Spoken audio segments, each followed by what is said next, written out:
After the fall of the Trưng Sisters in 43 CE, Vietnam sank into another kind of darkness, not one of war, but of quiet submission. The Han Empire no longer sought to conquer by sword, but by culture, faith, and administration. At the center of this transformation stood Ma Yuan, a general whose legacy would shape Vietnam's destiny for centuries. Ma Yuan, born in 14 BCE in Phu Phang, was a soldier, scholar, and strategist. To Emperor Guangwu, he was the blade of civilization. When the Trưng Sisters rebelled and reclaimed 65 cities, the Han court saw it not as defiance, but as humiliation. Rebelling led by women from a so-called barbarian land. In 42 CE, Emperor Guangwu ordered Ma Yuan to lead 20,000 troops south. A year later, the rebellion was crushed, but victory was not enough.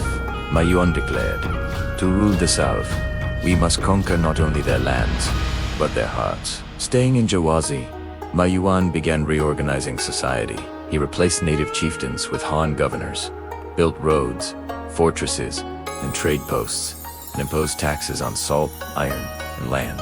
He ordered the bronze drums, sacred relics of the LCC Viet, to be confiscated and melted. Forte were symbols of barbarian rebellion. By erasing their symbols, he sought to erase their memory. The Han outlawed traditional tattoos, local songs, and ancestral rituals. Festivals honoring river and mountain gods were banned. Confucian schools replaced oral traditions.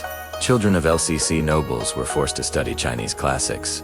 Denalicts, Book of Rites, Book of Songs. Education became a weapon. Those who excelled could become officials at the cost of forgetting who they were. Ma Yuan reorganized the south into commanderies and counties, appointing Chinese magistrates in every district. He initiated grand infrastructure projects, roads linking Guangxi, Longbi, Na, Se, Wuxi, Na, to serve the empire's logistics.